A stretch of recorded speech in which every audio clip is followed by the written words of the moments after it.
วันนี้วันที่13 มีนาคม2569วันนี้เราจะมาเรียนระดับ13และ13+1เป็นระดับที่ท่านอาจารย์ใหญ่ได้เริ่มให้เราเรียนรู้การใช้พลังจักรวาลที่มาจากแสงแสงที่มนุษย์เรามองเห็นด้วยตาเปล่าตอนกลางวันและตอนกลางคืนนั่นก็คือแสงพระอาทิตย์และแสงดาว วิชาพลังจักรวาลเป็นวิชาของพลังจิตพลังจิตใจพลังจิตวิญญาณเราจะเรียนรู้วิธีการรับพลังของพระอาทิตย์ของแสงดาวด้วยจิตไม่ใช่ด้วยสายตา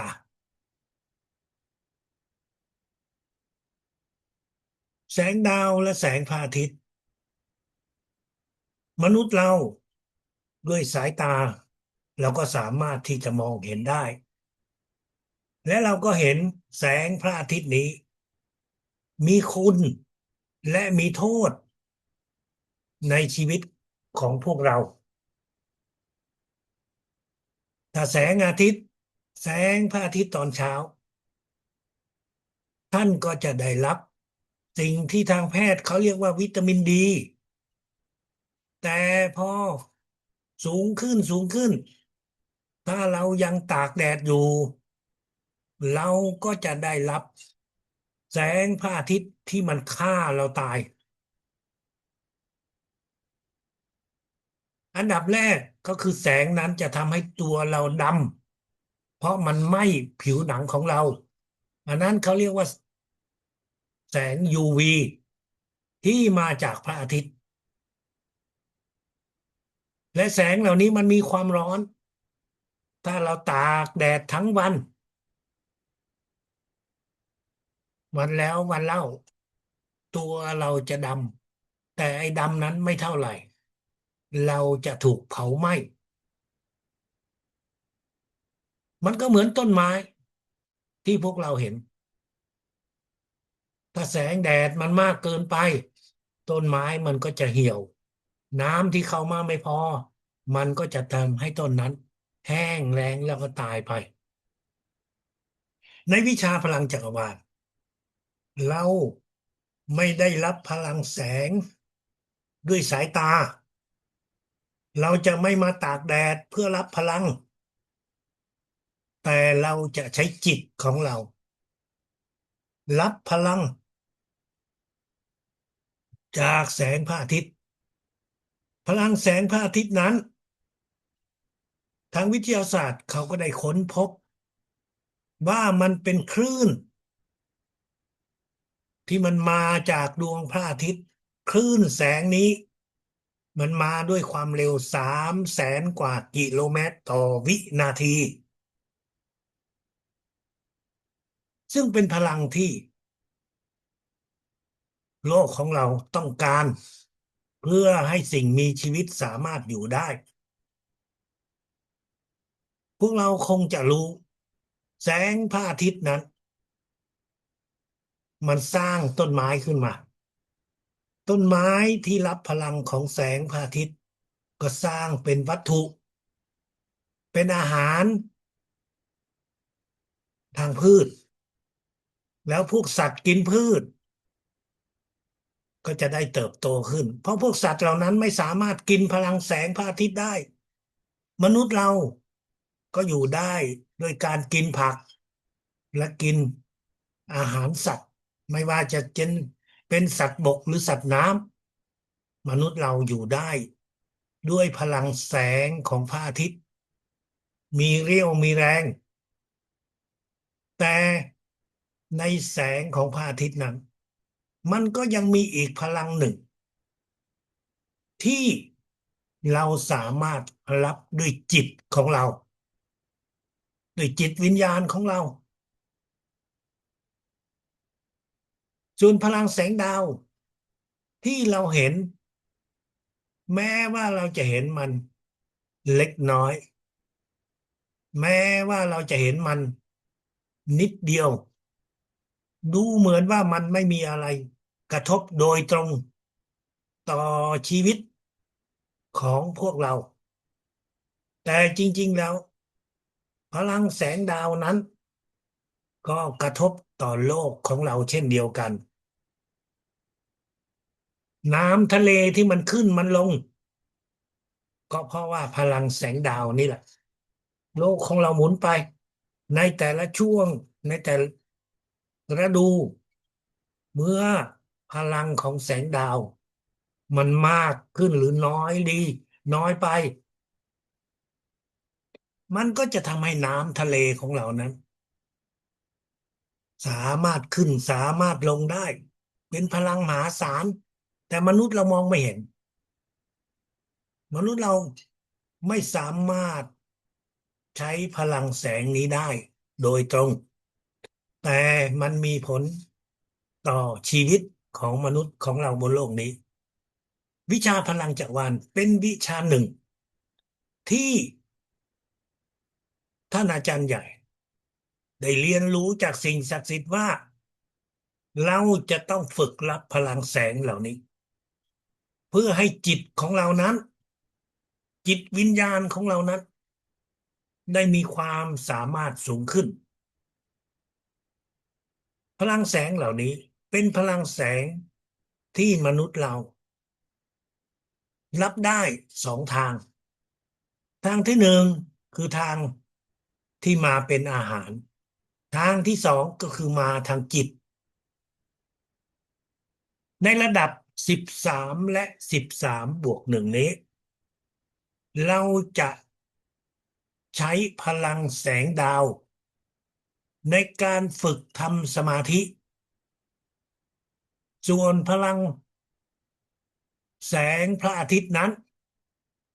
เราจะใช้เพื่อที่จะฝึกฝนในการดูแลสุขภาพของเราในช่วงแรกในช่วงที่สองเราก็จะฝึกใช้พลังแสงดาวทั้งนั้นในช่วงเมื่อ25 ปีก่อนที่ท่านอาจารย์ใหญ่ได้สอนระดับ13และ13+1สองระดับนี้เรียนห่างกันคนละปีหมายถึงว่าเราจะเรียนจบระดับ13แล้วก็อีก10 เดือนหรือ12 เดือน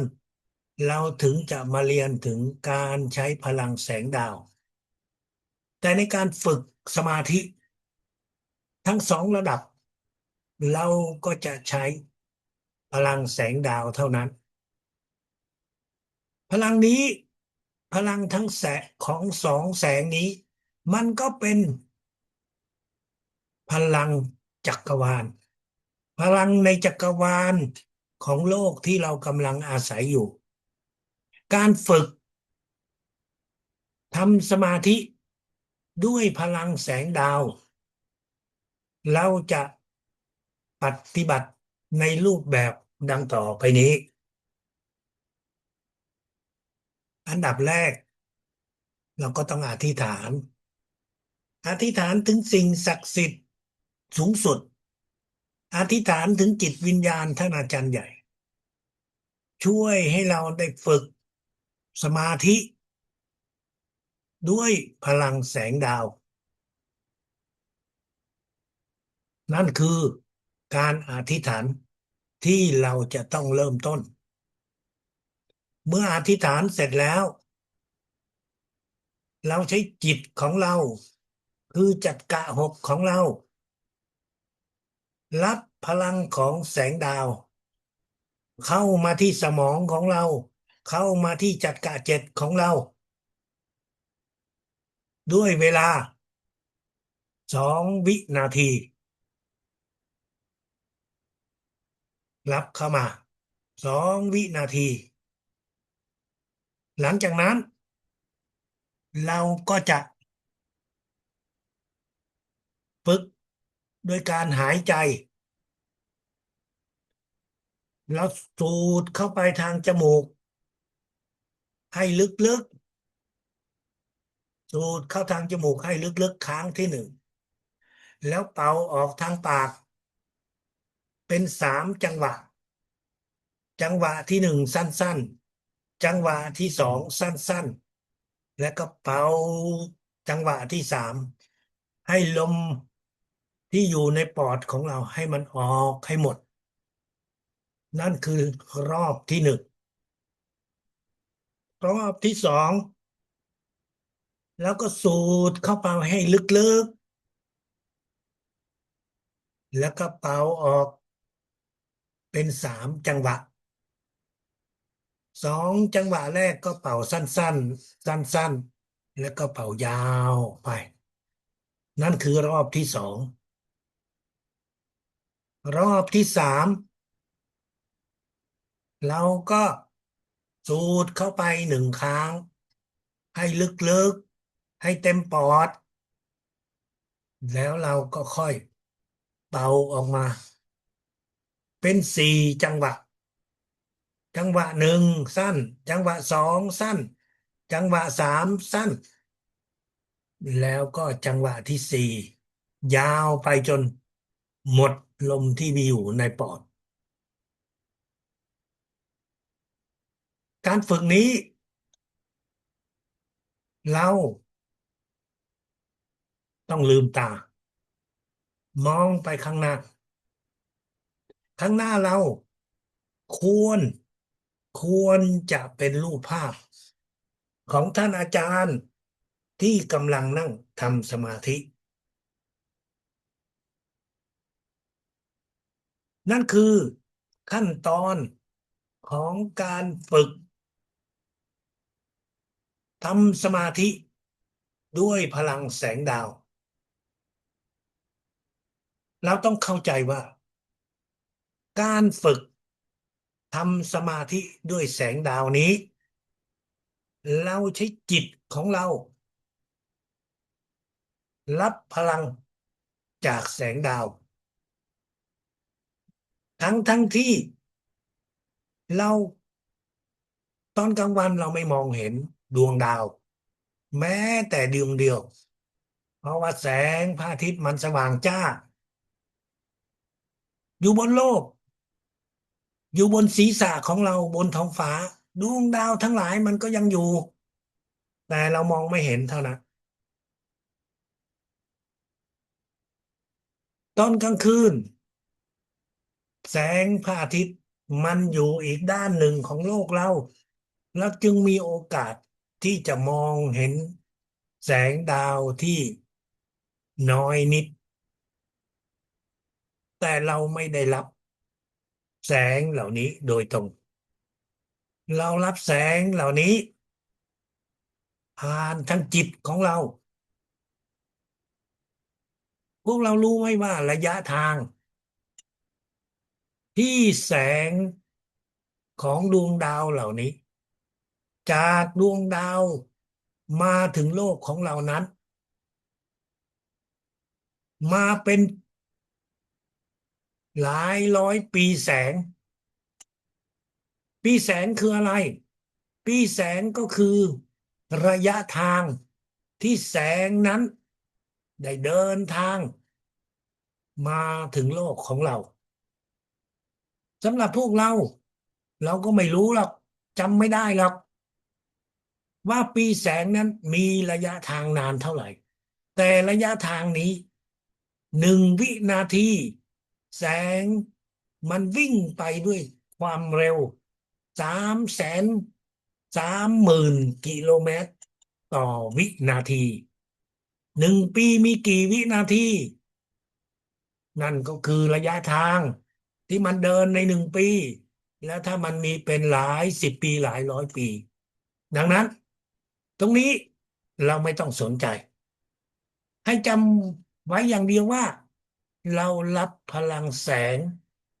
ของดวงดาวทั้งหลายด้วยจิตของเราเราใช้จิตของเราออกเป็นคำสั่งจินตนาการว่าเรารับพลังแสงดาวเข้ามาที่จักระเจ็ดของเรา เข้ามาที่สมองของเราในช่วงเวลา2 วินาทีและหลังจากนั้นเราก็จะหายใจเป็น3 รอบรอบที่1สูดเข้า1เป่าออก3 ครั้งรอบที่2สูดเข้า1 ครั้งเป่าออก3 ครั้งรอบที่3สูดเข้า1 ครั้งเป่าออกเป็น4 ครั้งแล้วทำแบบช้าๆไม่ต้องรีบร้อนและเมื่อเราทำอย่างนั้นเวลามันก็จะผ่านไป3 4 5 นาทีแล้วหลังจากนั้นเราก็จะอยู่นิ่งนิ่งทางจิตนิ่งทางใจแต่สายตาของเรานั้นนิ่งโดยการที่เรามองไปที่รูปภาพของท่านอาจารย์หรือมิงดาท่านไม่อยากมองก็ได้ก็ไม่มีใครบังคับแต่สิ่งที่ท่านมองมี2 อย่างที่ท่านจะมอง1คือท่านมองแบบว่างเปล่าไม่เจาะจงอะไรทั้งนั้นแต่ไม่หลับตา2ก็คือมองไปที่รูปของท่านอาจารย์ใหญ่ท่านก็ลองนึกดูการมอง2 อย่างนี้มันจะให้อะไรกับตัวเราแน่นอนถ้าท่านอยู่บ้านท่านเปิดรูปของอาจารย์ใหญ่ท่านมีรูปของอาจารย์ใหญ่บนผนังท่านก็จะสะดวกแต่ท่านออกไปข้างนอกท่านอยู่ตามถนนท่านอยู่ในที่ทำงานท่านก็อาจจะไม่มีรูปของท่านอาจารย์ ท่านอาจจะไปอยู่สถานที่ใดสถานที่หนึ่งแล้วท่านอยากทำสมาธิตอนนั้นท่านก็ไม่มีรูปบางทีท่านอยากจะเปิดโทรศัพท์ออกมาดูก็สามารถทำได้แต่เราก็ไม่สามารถที่จะดูได้ตลอดเพราะมันวางไม่ได้สิ่งที่สำคัญคือจิตของท่านจะต้องอยู่ด้วยพลังจักรวาลตัวช่วยทั้งหลายมันขึ้นอยู่กับว่าท่านจะเลือกท่านอยากเลือกแบบไหน ก็เป็นสิทธิ์ท่านอาจารย์ใหญ่ไม่เคยบังคับว่าผู้เรียนพลังจักรวาลต้องจ้องมองไปที่รูปของท่านท่านไม่เคยสอนแบบนั้นตอนที่ท่านมีชีวิตอยู่ท่านก็บอกว่าลืมตาแล้วก็ทำสายตาไปแต่ในฐานะที่เป็นลูกศิษย์เรามองไปที่ท่านเพื่อที่เราจะได้ให้จิตของเราอยู่กับพลังจักรวาลพลังจักรวาล ไม่ได้มีสิ่งของที่เป็นสัญลักษณ์หรือเอกลักษณ์เป็นสิ่งที่บังคับให้เราต้องจดจำในจิตในใจของเราไม่มีรูปภาพไม่มีสิ่งของอะไรท่านอยากจะจดจำด้วยอะไรก็เป็นสิทธิ์ของท่านเพราะว่าคำว่าพลังจักรวาลมันเป็นคำที่บ่งบอกถึงรูปแบบของพลังต่างๆที่มีอยู่ในจักรวาลนี้ในระดับนี้เราฝึกพลังจักรวาลในรูปแบบของแสงดวงดาวและแสงพระอาทิตย์ตอนนี้พวกเรามาฝึกด้วยกันสัก5 นาทีเพื่อเป็นตัวอย่างให้เราในการที่จะฝึกฝน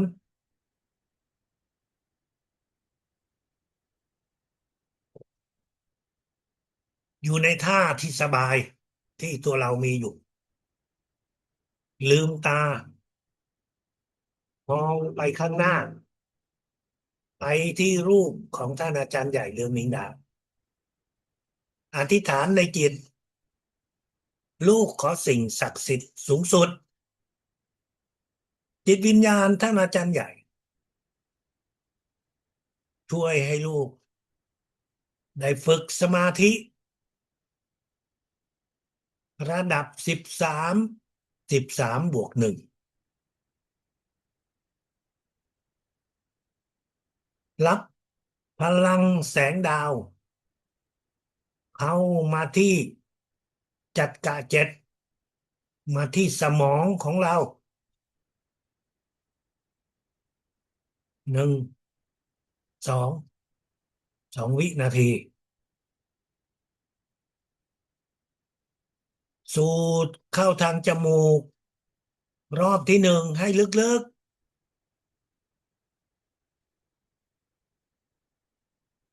เป่าออกทางปากเป็น3 จังหวะ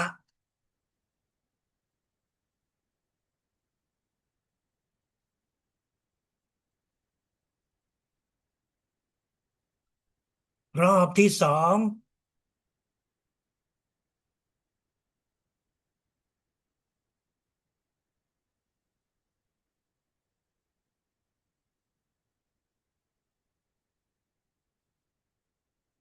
รอบที่สามสูดเข้าไปลึกๆเป่าออกเป็น4 จังหวะ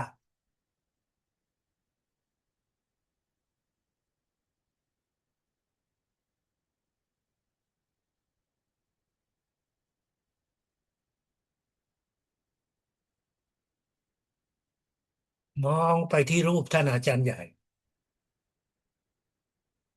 จิตให้นิ่ง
ออนุญาตนะคะ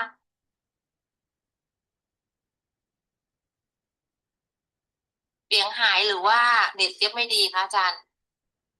เสียงหายค่ะเรากำลังเสียงหายทำสมาธิกันอยู่นะครับสมาธิอยู่จ้ะขอโทษค่ะ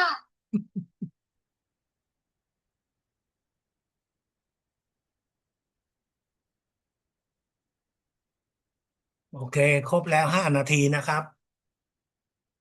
นี่คือตัวอย่างของการทำสมาธิฝึกสมาธิในระดับ13และ13+1มีบางท่านเคยถามอาจารย์คะทำไมเราไม่ทำสมาธิกับแสงพระอาทิตย์เราจะทำสมาธิกับแสงดาวเท่านั้นพวกเราทุกคนด้วยสายตาเปล่าเราก็จะนึกว่าแสงพระอาทิตย์นั้นมีพลังมากกว่าแสงดาวนั่นคือความเข้าใจในทางวิทยาศาสตร์แต่ความเข้าใจนั้นมันถูกด้วยความรู้ที่เรามีอยู่พลังแสงพระอาทิตย์นั้นถ้าเทียบกับพลังแสงดาวนั้นถ้าดวงพระอาทิตย์อยู่ห่างจากโลกเราเหมือนกับดาวดวงดาวทั้งหลาย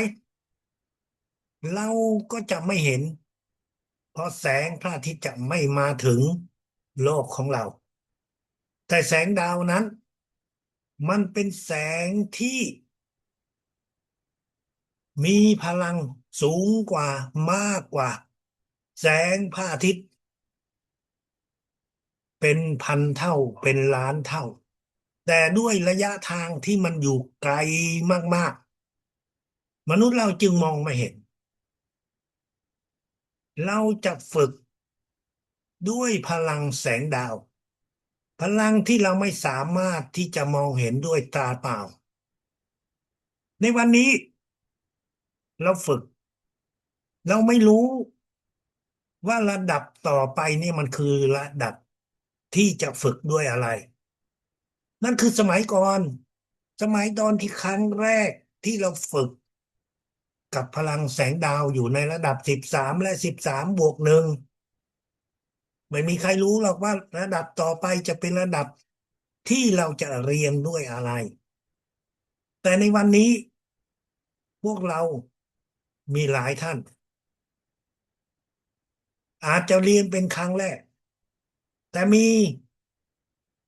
หลายท่านก็ได้เรียนสูงกว่าระดับนี้แล้วในระดับที่สูงกว่านี้เราจะฝึกด้วยพลังของแสงที่เราไม่สามารถมองเห็นด้วยตาเปล่าได้นั่นคือท่านอาจารย์ใหญ่ต้องการให้เราค่อยๆค่อยๆยกระดับความสามารถในวิชาพลังจิตทั้งหลาย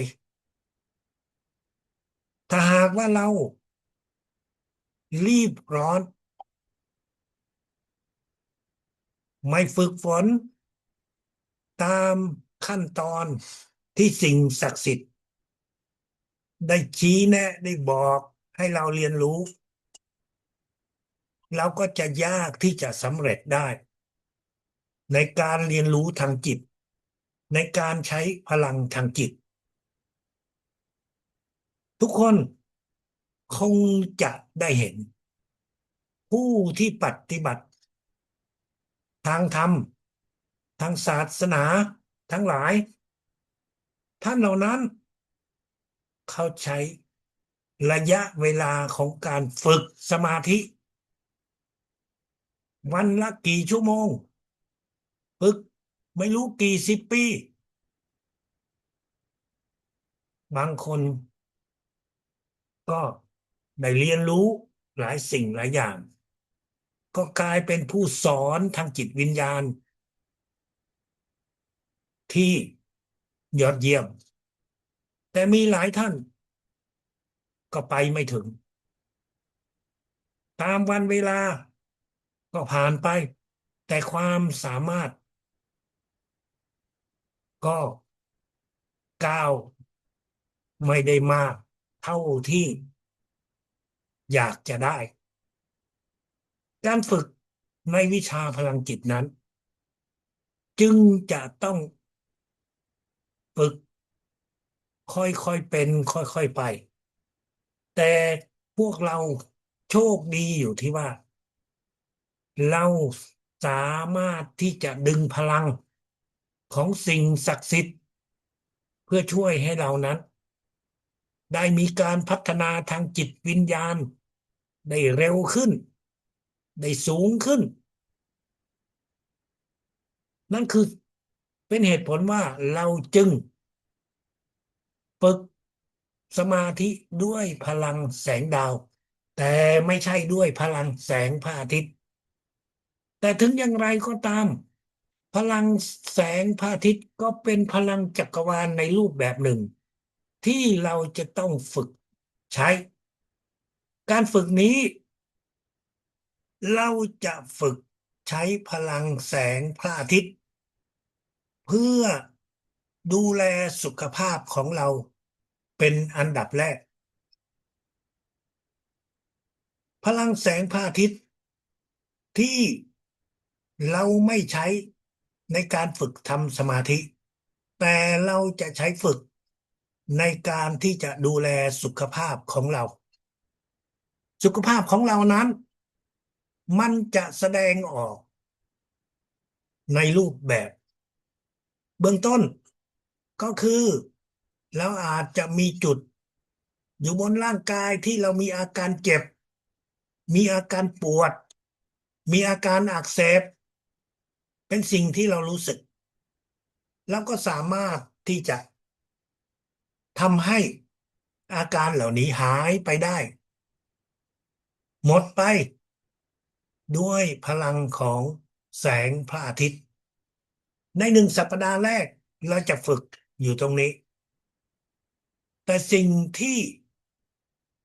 เราก็จะต้องเข้าใจว่าในบางครั้ง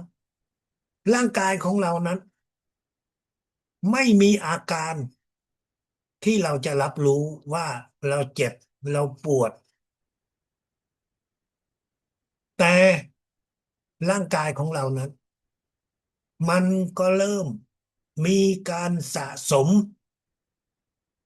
โรคภัยไข้เจ็บการสะสมนี้มันอยู่ในช่วงแรกเราจึงไม่มีความรู้สึกอะไรมีหลายท่านเป็นมะเร็งมะเร็งคืออะไรมะเร็งคือพวกเซลล์ที่ผิดปกติมันโตขึ้นมันเป็นเซลล์ที่ทำให้ร่างกายของเรานั้นอวัยวะนั้นมันเริ่มเสียหายทำงานไม่ได้ทำงานไม่ดีตอนที่เซลล์มะเร็งมันเล็กๆน้อยๆเราไม่มีความรู้สึกอะไรหรอกถ้าเราไม่ได้รับการตรวจจากหมอโดยเครื่องไม้เครื่องมือกว่าเราจะรู้สึกก็คือมันก็อาจจะเข้าไประยะที่2แล้วแต่โชคดีมีหลายคนโชคร้ายก็คือมันไปที่ระยะที่3ระยะสุดท้ายตอนนั้น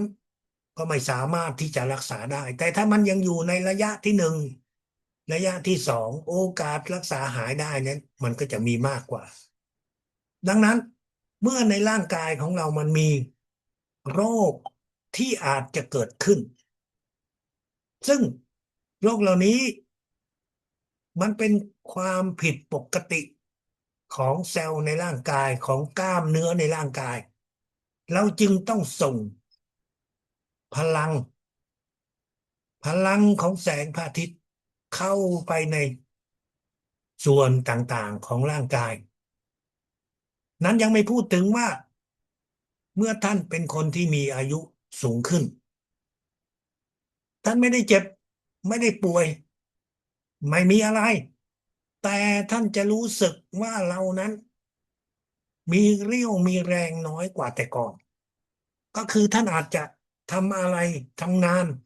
สัก1 ชั่วโมง2 ชั่วโมงท่านก็เริ่มรู้สึกเหนื่อยละเมื่อยละนั่นก็เพราะว่าเซลล์กล้ามเนื้อในร่างกายของเรานั้นมันเริ่มไม่มีพลังแล้วมันเลยทำให้เรารู้สึกปวดรู้สึกเมื่อยแล้วก็จะหยุดพักผ่อนนั่นคือร่างกายของคนที่เรียกว่าเริ่มเสื่อมเสื่อมมากเสื่อมน้อยเราไม่มีตัววัดแต่เราวัดด้วยการที่ว่าเราสามารถที่จะทำงานได้นานเท่าไหร่ถ้าจะเดินได้นานเท่าไหร่ถ้าจะขับรถได้กี่ชั่วโมงนั่นคือตัววัดที่ช่วยให้เรารู้ว่าร่างกายของเรานั้นมันมีตัววัดอีกตัววัดหนึ่งนั่นก็คือผิวพรรณของเรามันเริ่มเหี่ยวย่นหรือไม่จากเริ่มต้นมันมีริ้วรอยเสร็จนั้นริ้วรอยมันก็เพิ่มขึ้นแล้วมันก็จะเป็นผิวที่เหี่ยวแล้วมันก็จะเป็นผิวที่มีสีคล้ำมันไม่เต่งตึงเหมือนกับตอนอายุน้อยๆนั่นก็คืออีกตัววัดหนึ่งที่ให้เราได้รู้ว่าร่างกายของเรานั้นไม่ดีแล้วเริ่มมีปัญหาแล้วแน่นอนการที่จะทำให้อาการเหล่านั้นลดน้อยถอยลงท่านก็อาจจะใช้แป้งใช้เครื่องสำอางที่จะปกปิดมันไว้ได้ระยะหนึ่งให้มันดีกว่าแต่มันก็ไม่สามารถที่จะใช้ได้ตลอดไปดังนั้นเพื่อที่จะทำให้เราได้มีร่างกายที่สวยงามได้มีร่างกายที่มีพลังได้มีร่างกายที่ไม่มีโรคภัยไข้เจ็บทำไปเถอะครับส่งพลังให้กับตัวเองวันละกี่นาทีส่งพลังไปในจุดที่ท่านรู้สึกว่าท่านเจ็บรับ2 วิของพลังแสงพระอาทิตย์เข้ามาส่ง5 วิเข้าไปในจุดที่ท่านเจ็บท่านปวดมีการอักเสบรับ2 วิส่ง5 วิรับ2 วิเข้ามาที่จักระเจ็บออกเป็นคำสั่งจินตนาการเป็นรูปภาพแต่ถ้าท่านจินตนาการไม่ได้ท่านก็อย่างน้อยก็ต้องคิดว่ารับพลังแสงพระอาทิตย์เข้ามาที่จักระเจ็ดผู้ภาพมองไม่เห็นจินตนาการไม่ออกไม่รู้แต่อย่างน้อยคำสั่งนี้ต้องเกิดขึ้นในจิตของเราแล้วก็คิดต่อไปว่าส่ง5 วิไปที่ตรงไหนที่เราเจ็บที่หน้าอกก็คิดไปที่หน้าอกคิดว่าส่งพลังไปที่หน้าอกเสร็จแล้วก็นับ1 2 3 4 5 6ท่านลองนับไปดูนาฬิกาไปบางทีท่านนับช้ามันก็จะเป็นถึงเลข7แต่ท่านนับเร็วอ่าขอโทษถ้านับเร็วมันอาจจะไปถึงเลข7แต่ถ้านับช้ามันอาจก็จะได้แค่เลข5มันก็ครบ5 นาทีแล้ว5 วินาที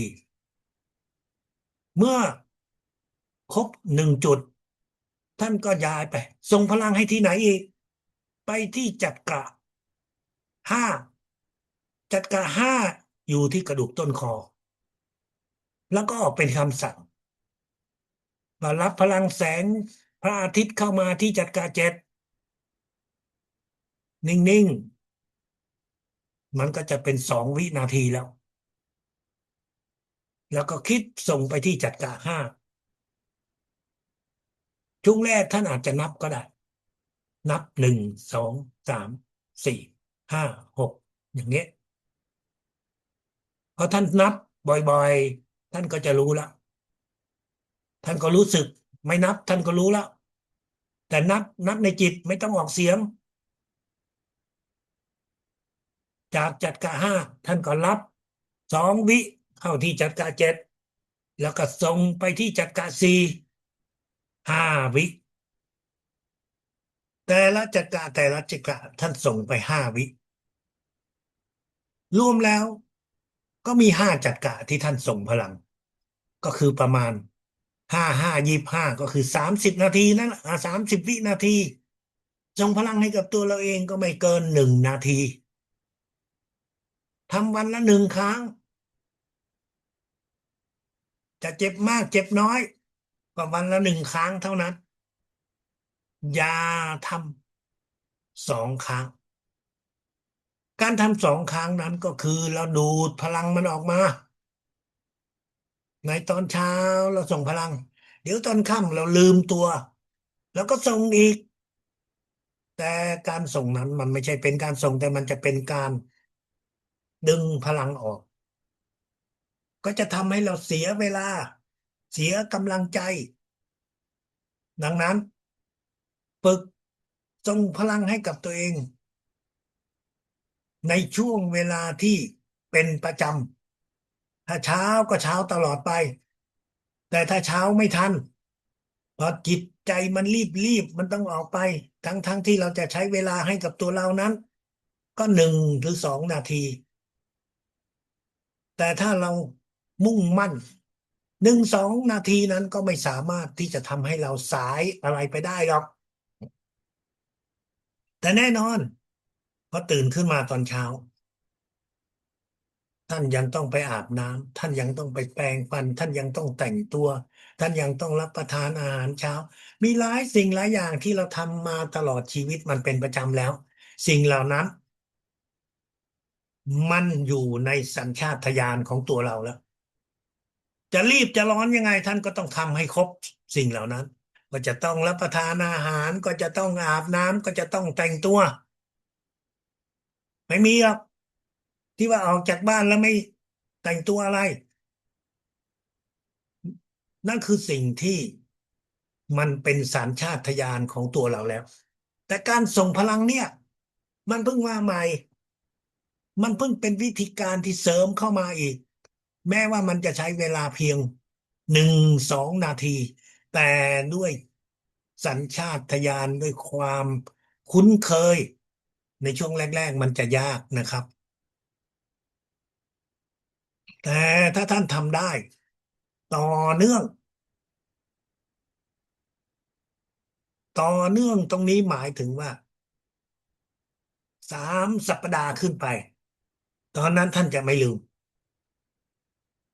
นักจิตวิทยาเขาเคยทำการทดสอบแล้ว ถ้าคุณทำกิจกรรมใดกิจกรรมหนึ่งขึ้นมาอย่างต่อเนื่อง21 วันต่อเนื่องแล้วหลังจากนั้นคุณก็จะไม่ลืมคุณก็จะจำและคุณก็อยากจะต้องทำให้ได้เพราะมันกลายเป็นสัญชาตญาณแล้วเหมือนกับที่เราแต่งหน้าทาแป้งคุณกล้าไหมล่ะออกจากบ้านโดยไม่แต่งหน้าทาแป้งถ้ามีเวลาก็ดูแลเยอะแต่ถ้าไม่มีก็อย่างน้อยๆก็ต้องทำไมสามารถทำที่บ้านขึ้นรถก็ยังหาเวลาที่จะทำต่อเพราะมันเป็นสัญชาตญาณแล้วการส่งพลังให้กับตัวเราเนี่ยมันก็เหมือนกันถ้ามันยังไม่เป็นสัญชาตญาณคุณก็จะลืมอ่ะแต่ถ้าคุณทำพยายามฝึกให้เป็นสัญชาตญาณแล้วคุณจะรู้สึกว่าพอไม่ทำแล้วมันจะอึดอัด มันก็เหมือนกับตอนเช้าเราตื่นขึ้นมาแล้วไม่ได้อาบน้ำแต่จะออกไปทำงานอย่างเงี้ยแล้วก็จะรู้สึกว่านอนทั้งคืนอ่าร่างกายมันก็มีกลิ่นแล้วออกไปทำงานโดยไม่อาบน้ำเนี่ยไม่ได้แล้วต้องอาบให้ได้จะอาบเร็วอาบช้าก็ต้องอาบดังนั้นการฝึกให้เรามี สัญชาตญาณในการส่งพลังจึงจำเป็น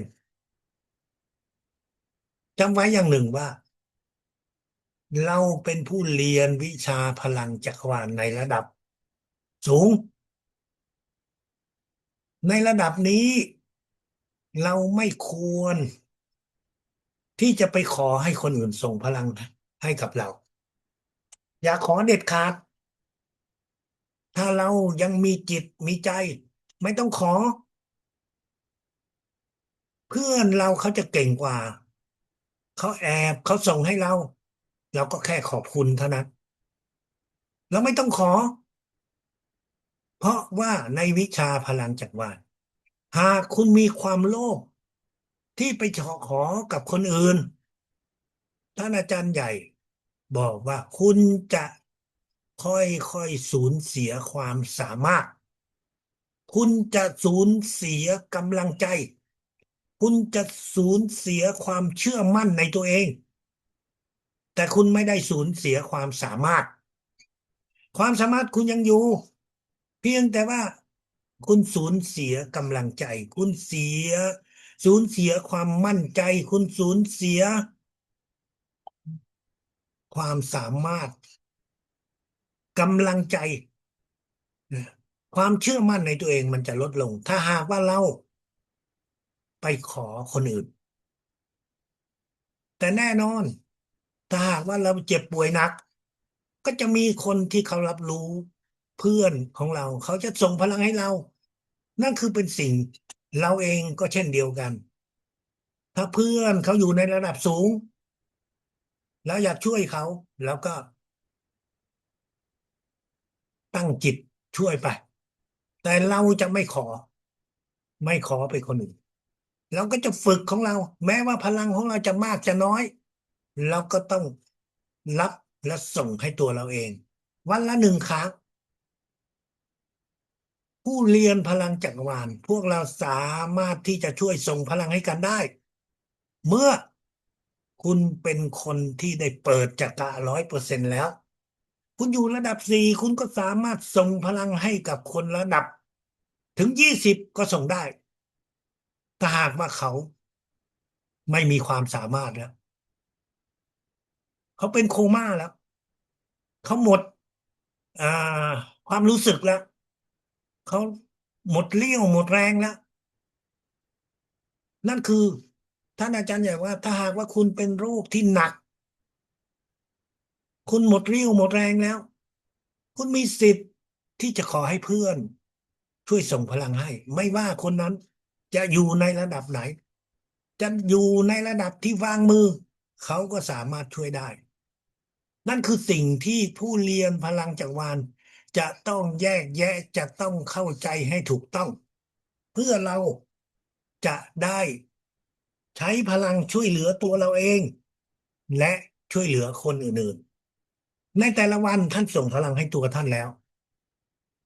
ท่านก็จะต้องช่วยส่งพลังให้คนอื่นส่งพลังให้เป็นคนอื่นกับคนอื่นนั้นมันเป็นการทำบุญปิดทองหลังพระมันเป็นการแสดงออกถึงความรักความเมตตาที่เรามีต่อคนอื่นคนอื่นนั้นคือใครคนอื่นนั้นก็คือพ่อแม่ของเรานั่นแหละปู่ย่าตายายของเรานั่นแหละก็คือลูกหลานของเราแต่ละคน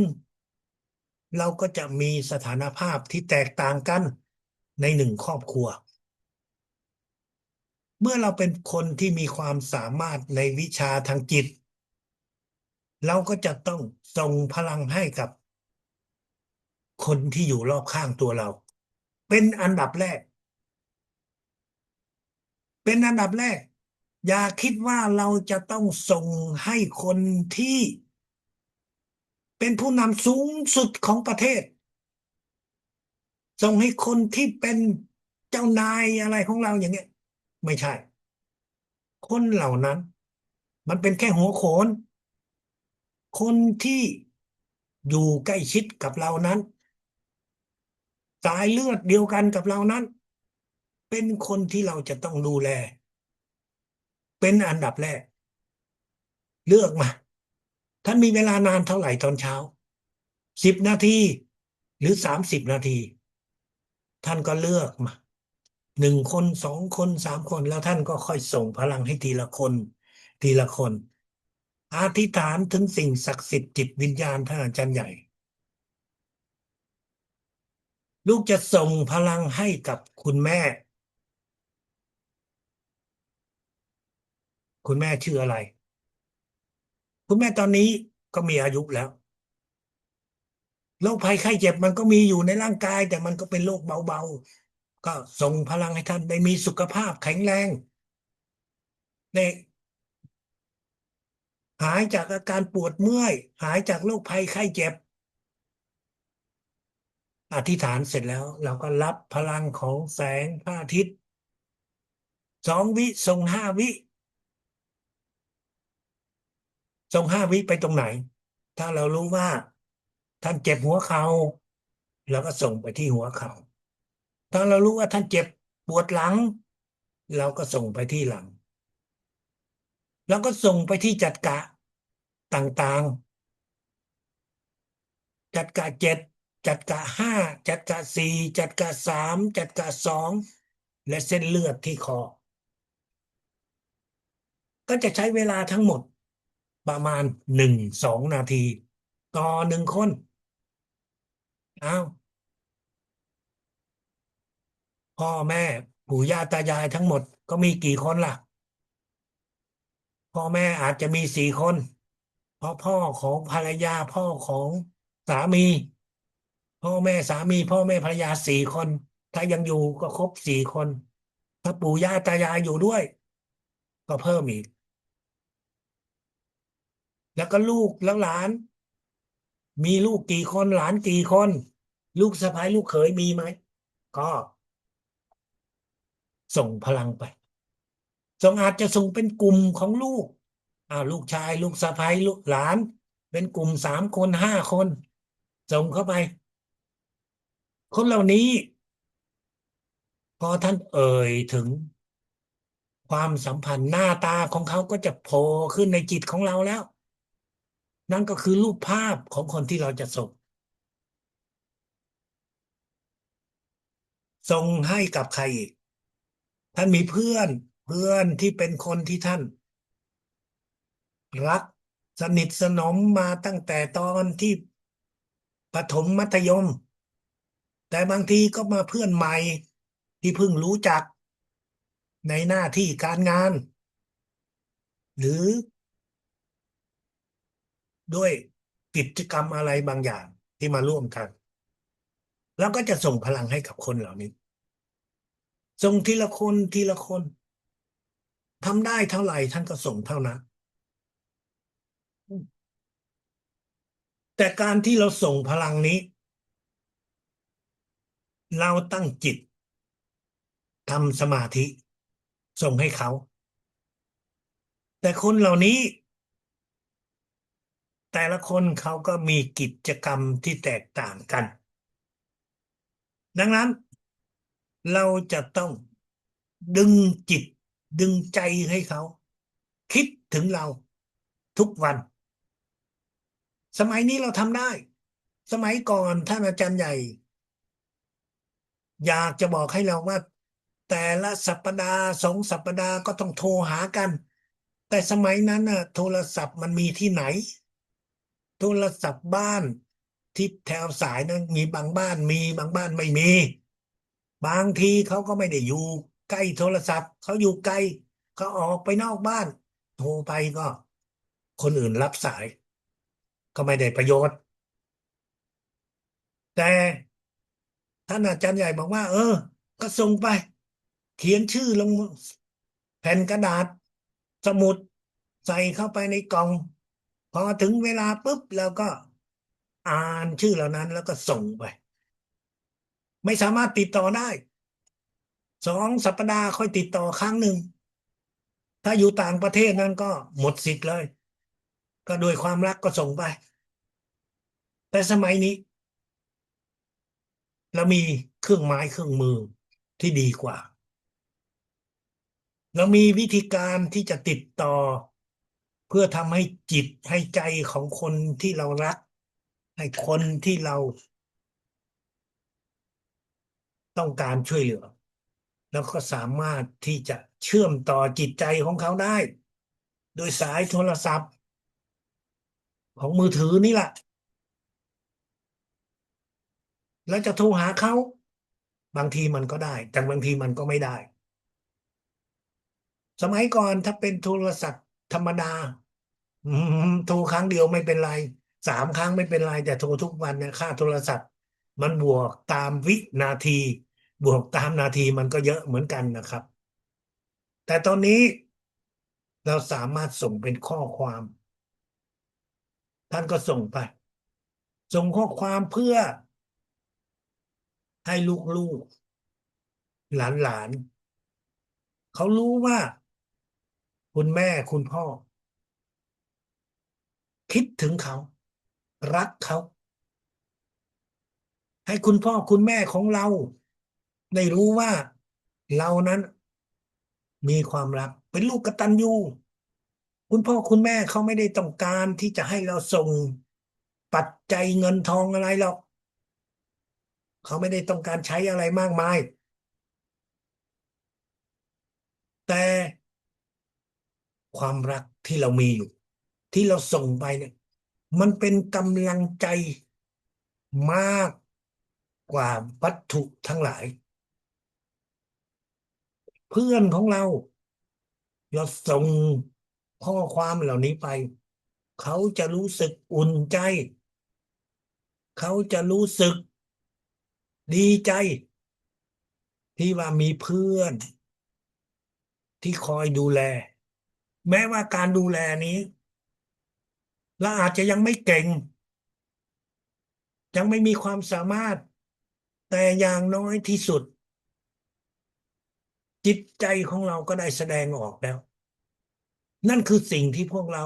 ควรจะทำท่านทำไปท่านทำไม่ได้21 วันขึ้นไปแล้วท่านจะรู้ว่าท่านเลิกไม่ได้เพราะมันก็เหมือนกับเราที่มันเป็นสัญชาตญาณแล้วคุณจะไม่แปรงฟันตอนเช้าแล้วไปทำงานได้ไหมล่ะยังไงยังไงคุณก็ต้องหาวิธีการนั่นคือการที่เราจะส่งพลังส่งพลังเป็นทีละคนทีละคนแล้วท่านก็ส่งเป็นที่กลุ่มอย่างน้อยกลุ่มก็2-3 คนขึ้นไปกลุ่มคนเหล่านี้ก็คือเพื่อนสนิทของเราก็คือเพื่อนที่ไม่ได้อยู่ในละเอ่อในไลน์กลุ่มแต่เป็นคนที่เรารู้จักแล้วก็ส่งพลังไปส่งข้อความให้เขาเราส่งแล้ว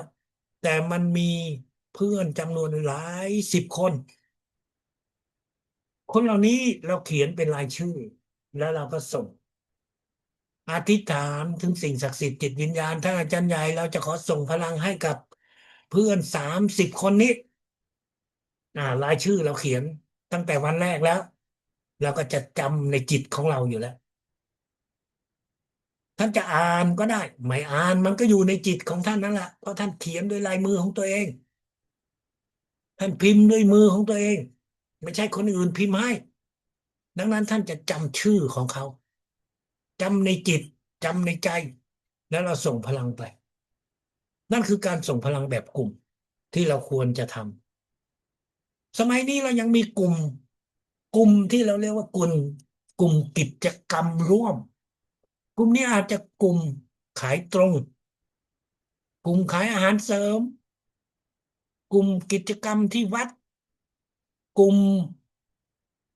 กิจกรรมออกกำลังกายกลุ่มไปเที่ยวมีหมดหลายรูปแบบท่านสามารถส่งพลังให้กับกลุ่มเหล่านี้ได้แม้ว่าเราอาจจะไม่ได้รู้จัก แม้ว่าเขาก็ไม่รู้จักเรา แต่มันเป็นการฝึกการใช้พลังด้วยความเมตตารักที่ไม่มีเงื่อนไขทำบุญปิดทองหลังพระเราทำไปเขาจะค่อยๆรับรู้และนั่นก็คือเป็นวิธีการหนึ่งในการส่งพลังที่ท่านอาจารย์ใหญ่ต้องการให้พวกเราฝึก เพราะท่านมักจะสอนให้กับพวกเราว่าฝึกส่งพลังแบบฉุกเฉินส่งตอนที่เราเห็นคนโดนอุบัติเหตุส่งตอนที่เรารู้ว่ามีคนไปโรงพยาบาลอย่างกระทันหันสิ่งเหล่านี้เราเรียกว่าส่งพลังแบบฉุกเฉินการส่งนี้ท่านส่งได้วันเดียวส่งไปแล้วก็ไม่รู้ว่าไอ้คนที่รับนั้นคือใครไอ้คนที่รับนั้นเป็นอะไรเราไม่รู้แต่ท่านต้องส่งฝึกส่งเพราะมันไม่ได้ฝึกทุกวันมันไม่ทำประจำวันนานๆทีก็เจอ3 วันก็เจอครั้งหนึ่งสัปดาห์หนึ่งก็อาจเจอครั้งหนึ่งแต่ถ้าโชคดีนะก็เจอทุกวันเพราะว่าเส้นทางนั้น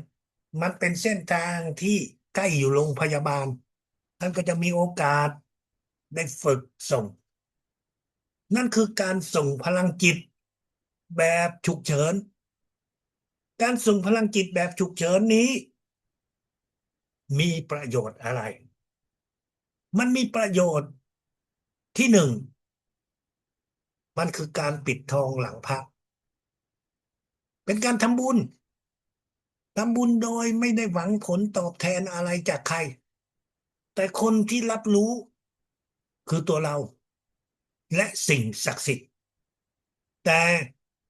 สิ่งที่ท่านได้มากกว่านั้นคือท่านจะมีจิตใจที่พร้อมที่จะใช้พลัง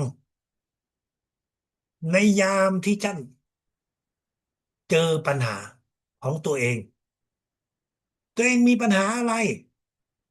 ปัญหาของตัวเองนั้นไม่เหมือนคนอื่นมันไม่เหมือนอยู่ตรงไหนในช่วงเวลาเดียวกันใกล้ถึงเวลาเรียนแล้วแต่แถวบ้านเราฝนตกหนักสัญญาณโทรศัพท์ไม่ดีแต่ที่อื่นมันไม่ใช่ที่อื่นเขายังปลอดโปร่งเขาไม่มีฝนเพราะฝนมันตกเป็นหย่อมมันไม่ได้ตกทีเดียวทั้งอำเภอทั้งจังหวัดท่านอาจจะเคยเห็นใช่ไหมครับบางทีฝนมันตกอยู่หน้าบ้านแต่หลังบ้านไม่ตกเพราะว่าพอดีมันเป็นเขตที่ว่าฝนมันตกอยู่ในบริเวณนั้นดังนั้นเมื่อท่านเจอเหตุการณ์ธรรมชาติอย่างนี้ทำอะไรได้เราอะได้แต่ว่าลูกขอสิ่งศักดิ์สิทธิ์จิตวิญญาณท่านอาจารย์ใหญ่ช่วยให้ฝนไปตกที่อื่นทำไปเถอะครับเดี๋ยวท่านจะแปลกใจว่ามันบังเอิญจริงๆอาจารย์จรูนทำมาแล้วบังเอิญแล้วบังเอิญหลายครั้งไม่เคยคิดว่าตัวเองมีความสามารถแต่เพื่อนบอกว่าเดี๋ยวหลังจากรับประทานอาหารตอนกลางวันดูท้องฟ้ามันมืดถ้าฝนมันตกเดี๋ยวตอนบ่ายพวกเราไปฝึกภาคสนามทุกคนก็จะเปียกแฉะก็จะลำบากเพื่อนก็เลยบอกว่าเอาลองส่งดูไหนบอกว่าพลังจักรวาลเห็นบอกว่าส่งได้ไม่ใช่เหรอเราก็ไม่เคยทำเพราะเราไม่เจอสถานการณ์แต่แล้วเมื่อเราส่งไปรับประทานอาหารออกมาโอ้ท้องฟ้าเมฆมันหายไปไหนหมดก็หัวเราะด้วยกันบอกว่าบังเอิญจริงๆดีแล้วที่มันบังเอิญครั้งที่หนึ่งเดือนถัดไปก็เจอสถานการณ์แบบนั้นอีกไอ้วันที่เราไม่ออกสนามฝนมันก็ตกแต่วันที่เราจะตามตารางเราต้องออกสนามฝนมันก็จะควรตกแต่ด้วยที่เราอธิษฐานฝนมันก็เลยไปตกในภูเขาแทนที่มันจะตกอยู่ตรงรีสอร์ทที่เราจะได้ทำการฝึกฝนด้วยกันดังนั้นพวกเราทุกคนนะจะมีสถานการณ์จะมีความฉุกเฉินที่แตกต่างกันฉุกเฉินของเราอาจจะเป็นเล็กนิดเดียว หาที่จอดรถไม่ได้ไปที่ห้างโอ้ยมันเต็มไปหมดเลยทำยังไงดีจะปล่อยไปห้างอื่นไปหาห้างอื่นก็ไม่อยากไปเพราะมันอยู่ไกลมาถึงตรงนี้แล้วจะวิ่งวนอีกกี่รอบล่ะก่อนจะวิ่งอธิษฐานเลยทรงพลังเลยเพื่อที่ให้เรานั้นจะได้มีที่จอดรถพอทรงพลังไปแล้ว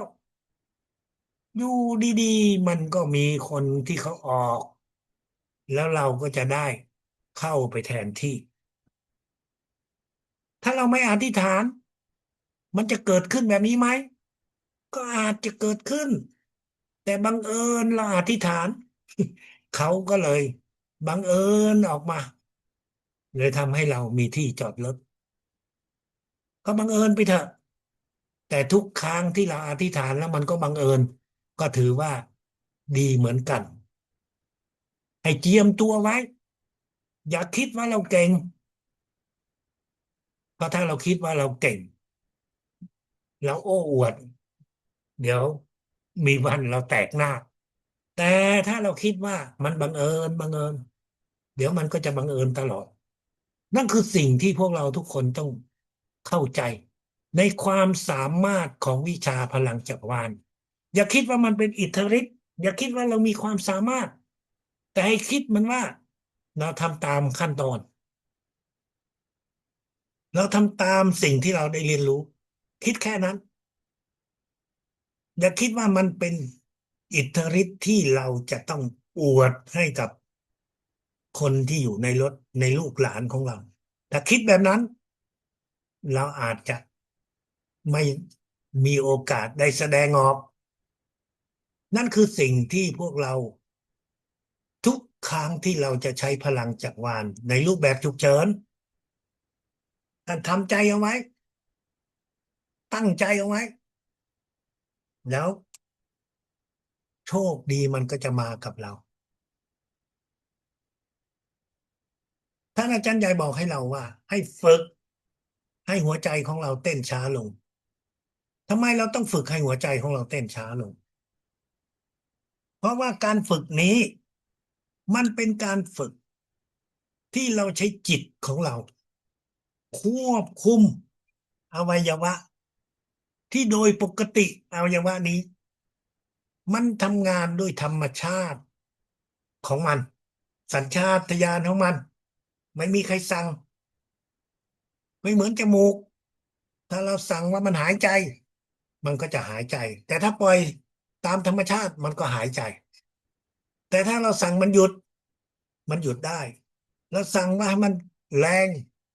มันแหละหายใจยาวเราสั่งได้หายใจสั้นเราสั่งได้แต่หัวใจเราสั่งอะไรไม่ได้โดยปกติหัวใจเราสั่งอะไรไม่ได้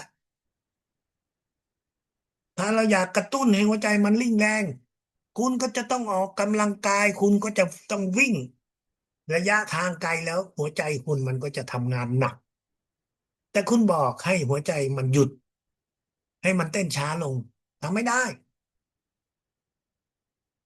แต่ในวิชาพลังจักรวาลถ้าอาจารย์บอยให้เราฝึกไป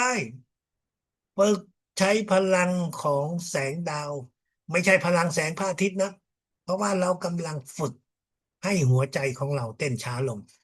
เราไม่ได้รักษาโรคนะครับเรากำลังฝึกให้จิตของเราคุ้มหัวใจของเราให้หัวใจของเราเต้นช้าช้าช้าช้าๆเมื่อหัวใจของเราเต้นช้าลงจาก65 ครั้งต่อ1 นาที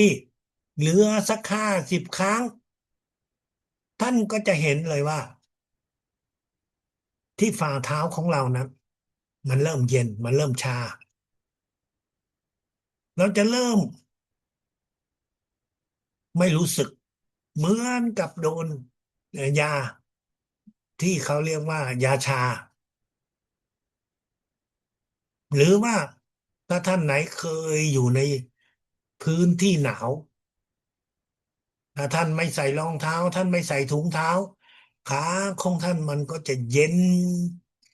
แล้วก็ท่านจะไม่รู้สึกอะไรถึงการเจ็บอยู่ตรงนั้นเมื่อเราฝึก ก็มีคนถามอาจารย์ฝึกแบบนี้อ่ะมันเป็นความรู้สึกเหมือนกับคนที่ใกล้จะเสียชีวิตคนที่จะจากโลกนี้ไปหัวใจของเขาเริ่มเต้นช้าลงช้าลงเมื่อหัวใจเต้นช้าลงแน่นอนเท้าของเขาก็จะเริ่มเย็นชาก่อนแต่เราไม่ได้ฝึกตายเราฝึกให้จิตของเราเข้มแข็ง พอเมื่ออาการนี้มันมาถึงท้องแล้วก็จะหยุดหัวใจของเรามันก็จะเต้นเร็วขึ้นแล้วร่างกายของเราก็จะมาปกติถ้าท่านเป็นคนที่เป็นโรคหัวใจก็ไม่ฝึกท่านมีเครื่องช่วยหัวใจก็ไม่ฝึกเพราะถ้าเราฝึกแบบนั้นพลังจิตของเราเนี่ยมันเป็นคลื่นของพลังมันจะไปทำให้เครื่องช่วยหัวใจนั้นทำงานผิดปกติมันไม่ใช่แค่เครื่องช่วยหัวใจนะครับ มันเคยมีครั้งหนึ่งผู้เรียนพลังจักรวาลเขาก็ฝึกแบบนี้แหละแต่เขาฝึกในรถยนต์ของเขาแล้วปรากฏว่าเขานั่งฝึกเสร็จแล้วเขาสตาร์ทรถยนต์รถยนต์ไม่ทำงานมันเป็นรถเบนซ์นะครับมันใช้ระบบอิเล็กทรอนิกส์อะไรไม่รู้แต่ว่าทีแรกเขาก็ไม่รู้เขาฝึกหัวใจให้เต้นช้าลงส่งพลังนั่งฝึกส่งพลังในรถแล้วปรากฏว่ารถสตาร์ทไม่ได้ คิดว่ารถเสียก็เลยเรียกอู่มาพนักงานของอู่ที่ดูแลเรื่องรถเบนซ์น่ะก็มาตรวจสอบแล้วก็เข้าไปสตาร์ทเอ้ยมันทำงานได้อ่าเขาบอกว่านี่นะปกติแล้วนะเนอะก็มอบรถให้แต่เหตุการณ์ก็ยังเกิดขึ้นอีกแต่ไม่ใช่เกิดตอนนั้นเกิดในช่วงเวลาอื่นตอนที่เขาทำสมาธิ มันเป็นสิ่งที่ประหลาด ตอนนั้นก็หาสาเหตุไม่ได้ ช่วงหลังจากการสังเกตเขาถึงรู้ว่าอ๋อพลังที่เขาทำสมาธิมันไปกระทบกับระบบของรถยนต์ทำให้รถทำงานไม่ได้ นั่นคือสิ่งที่พวกเราทุกคนจะต้องเข้าใจว่าพลังจิตของเรานั้นมันเป็นคลื่นความถี่และเมื่อเราฝึกหายใจท่านมีเครื่องช่วยหัวใจท่านก็อย่าอย่าฝึกไม่งั้นเดี๋ยวมันก็จะทำให้ไอ้เครื่องของเรานั้นมันทำงานไม่ดีเราสามารถที่จะเพิ่มความสูงได้ถ้าท่านตัวท่านมีอายุแล้วสูงกว่า40แล้วความสูงมันไม่เพิ่มหรอก แต่ถ้าคนที่ยังมีอายุลูกหลานของเราอายุตั้งแต่12ไปจนถึง40ก็สามารถที่จะเพิ่มความสูงด้วยพลังของวิชาพลังจักรวาลที่บอกว่าเป็นพลังของวิชาพลังจักรวาลก็คือระดับไหนก็ทำได้ไม่ใช่เฉพาะระดับ13หรือ13+1เท่านั้นเมื่อท่านต้องการเพิ่มความสูงก็อธิษฐานในจิต อธิษฐานถึงสิ่งศักดิ์สิทธิ์จิตวิญญาณท่านอาจารย์ใหญ่ว่าต้องการเพิ่มความสูงให้กับลูกให้กับหลานคนชื่ออะไรเนี่ยแล้วก็รับพลังแสงพระอาทิตย์เข้ามาที่จักระเจ็ดของเราส่ง5 วิไปที่จักระเจ็ดของ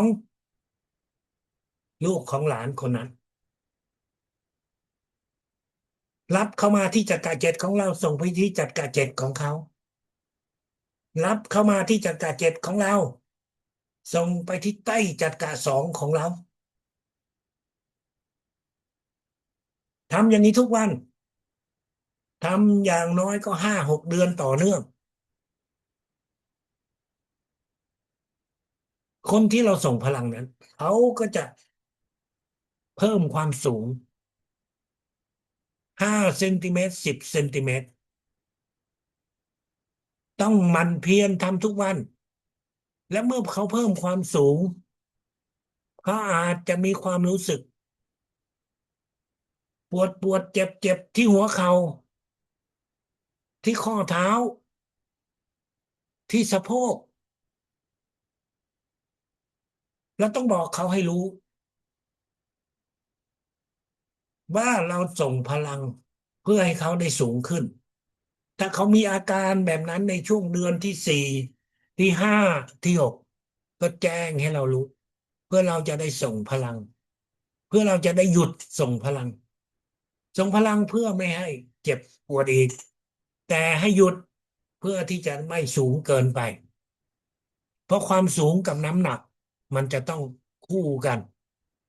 ถ้าสูงไปแต่ตัวผอมมันก็ดูไม่ดีนั่นคือการที่เราจะส่งพลังให้เพิ่มความสูงที่เราสามารถทำได้เป็นการช่วยให้ลูกหลานของเราได้มีคุณภาพของความสวยงามในเรือนร่างส่งพลังให้กับผู้ที่ติดเหล้าติดบุหรี่ในตอนที่เขารับประทานรับพลังแสงพระอาทิตย์เข้ามาที่จักระเจ็ดของเราส่ง5 วิเข้าไปในบุหรี่ที่เขากำลังสูบเข้าไปเหล้าที่เขากำลังรับประทานโดยคำอธิษฐานให้เขาเลิกสิ่งเหล่านี้ทำได้ตอนที่เขากำลังเสพพวกนี้อยู่แต่ถ้าไม่ใช่ช่วงเวลานั้นจะไม่ค่อยมีผลแน่นอน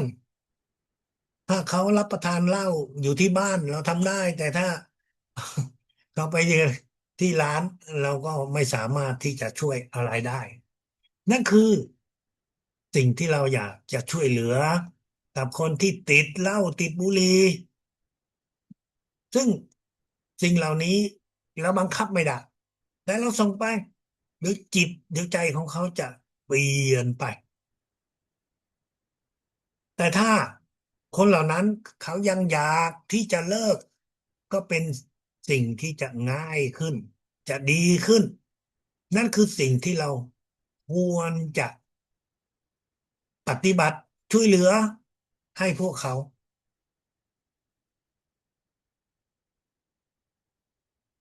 ในระดับนี้ท่านอาจารย์ใหญ่บอกว่าเราสามารถที่จะทำน้ำพลังจักรวาลเป็นน้ำธรรมดานี่แหละแต่เราจะทำสัก10 ลิตรต่อวันถ้าทำ100 ลิตรมันก็จะต้องมีถังใหญ่มันยากทำ10 ลิตรใส่เกลือเข้าไป0.9 กรัมเกลือ0.9 กรัมน้ำตาลแล้วก็ส่งพลังแสงทิพย์เข้าไปรับ2 วิส่ง5 วิ0.9 กรัมเกลือ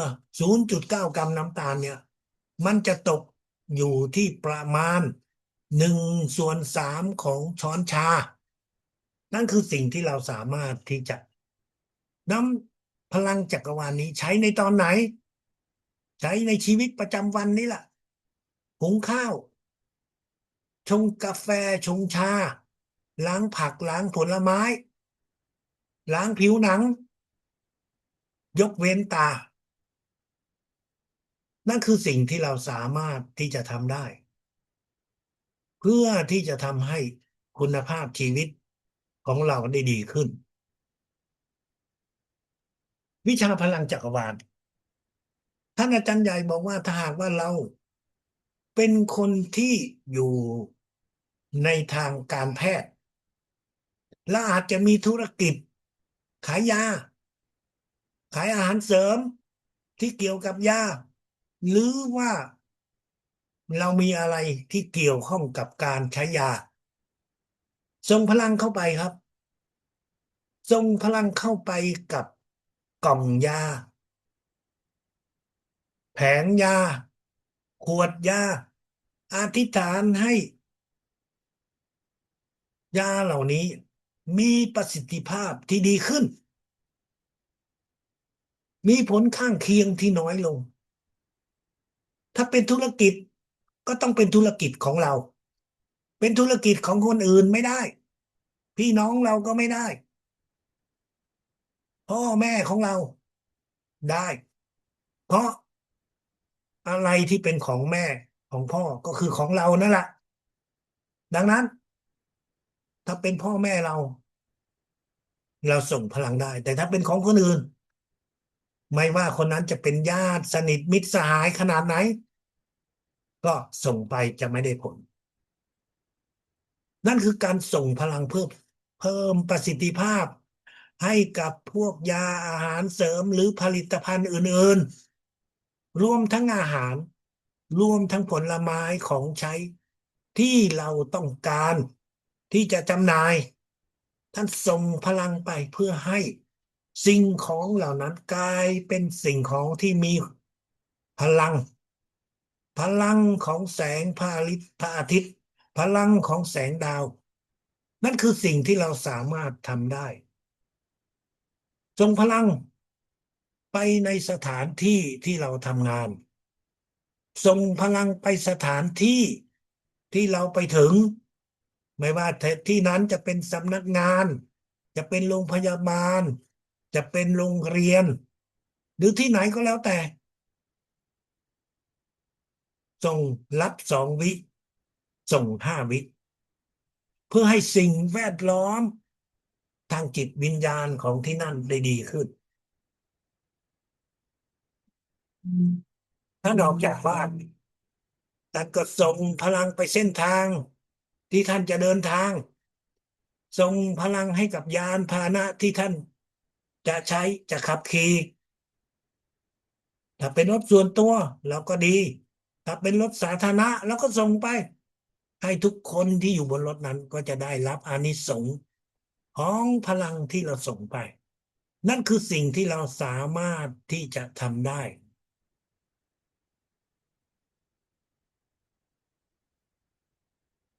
ในระดับนี้ท่านอาจารย์ใหญ่ก็ได้พูดถึงว่าหากว่าเรามี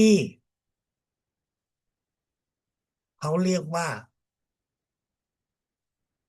อ่าเป็นสถานที่ฝังศพของตระกูลเป็นศาลเจ้าหรืออะไรก็แล้วแต่แล้วก็สามารถที่จะส่งพลังให้กับตรงนั้นหรือถ้าท่านมีคนดูแลเราก็จะสร้างพีระมิด49 เซนติเมตรวางไว้อยู่ในพื้นที่ตรงนั้นแต่ถ้าไม่มีคนวางไว้เดี๋ยวมันก็จะอยู่ได้ไม่กี่วันมันก็จะหายนั่นคือสิ่งที่เราสามารถที่จะวางพีระมิด49 เซนติเมตรในพื้นที่ที่เราเรียกว่าศาลเจ้าของบรรพบุรุษของตระกูลเพื่อช่วยให้วิญญาณทั้งหลายที่อยู่ในบริเวณนั้นได้ไปสู่กับสิ่งศักดิ์สิทธิ์ได้ไปเกิดใหม่ท่านอาจารย์ใหญ่ก็ได้พูดถึงการที่เราส่งพลังสำหรับคนที่มีชีวิตคู่คนที่มีครอบครัวมีชีวิตคู่แล้วมีกิจกรรมของสามีและภรรยาในช่วงเวลาที่เรามีกิจกรรมของชีวิตคู่เราก็อย่าลืมส่งพลังให้กันและกันถ้าฝั่งหนึ่งเรียนก็ฝั่งหนึ่งส่งแต่ถ้าอีกฝั่งหนึ่งไม่เรียนก็ไม่ต้องส่งเพราะไม่รู้แต่การส่งนี้จะทำให้เรานั้นได้เสริมพลังให้กัน มันจะได้ถึง60-70%ถ้าส่งฝั่งเดียว แต่สิ่งที่สำคัญที่ท่านอาจารย์ใหญ่บอกให้ส่งนั้นก็คือเพื่อให้เกิดการพัฒนาทางจิตวิญญาณ เพราะการส่งพลังในช่วงเวลาที่เรามีกิจกรรมของคู่ชีวิตนั้นมันเป็นการที่เราฝึกฝนให้จิตวิญญาณของเราสูงขึ้นมันไม่ใช่เป็นการส่งพลังเพื่อการเสพสุขถึงแม้ว่าการส่งพลังนั้นจะช่วยให้เรามีสุขภาพที่ดีขึ้นสดชื่นสบายตัวมากขึ้นแต่นั่นไม่ใช่วัตถุประสงค์หลัก วัตถุประสงค์หลักของการส่งคือให้เกิดการพัฒนาทางจิตวิญญาณนั่นคือสิ่งที่ท่านอาจารย์ใหญ่แนะนำให้เป็นทางเลือกให้กับคนที่มีชีวิตคู่แต่มีบางท่านก็ถามว่าวิธีการนี้ถ้าหากว่าเขาเป็นคนที่ใช้ชีวิตโดดเดี่ยวเขาจะใช้ยังไงท่านอาจารย์ใหญ่บอกว่า คุณก็รับพลังแต่คุณไม่มีคู่คุณก็ไม่ต้องส่งไปที่คู่แต่รับแล้วก็ส่งไปที่ไหนส่งไปสถานที่ต่างๆส่งไปบุคคลต่างๆใครก็ได้รับ2 วิส่ง5 วิรับ2 วิส่ง5 วิ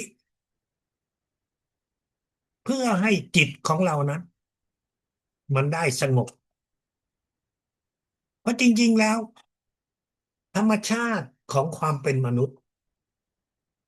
สุขภาพทางเพศ มันก็เป็นเรื่องปกติ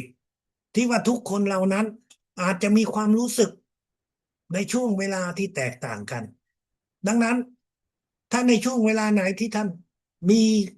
พลังทางเพศที่มันเกิดขึ้นมาโดยเหตุผลอะไรก็แล้วแต่เราก็รับและส่งพลังไปสถานที่ต่างๆไปบุคคลต่างๆนั่นก็คือการฝึกใช้พลังจักรวาลในรูปแบบของชีวิตคู่ ท่านอาจารย์ใหญ่บอกให้เราว่าพวกเรานั้นต้องฝึกติดต่อทางจิตท่านเคยสังเกตไหมพอท่านคิดถึงเพื่อนคนหนึ่งท่านจะโทรไปหาเขาก็โทรมาหาเราเคยเจอแบบนี้ไหมนั่นก็เพราะว่าพลังโทรจิตของเราไปกระตุ้นเขา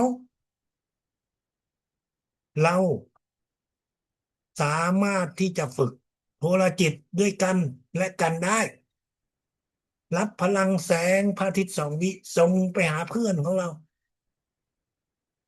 ส่งไปทางนู้นก็ส่งมาทางนี้ส่งไปแล้วส่ง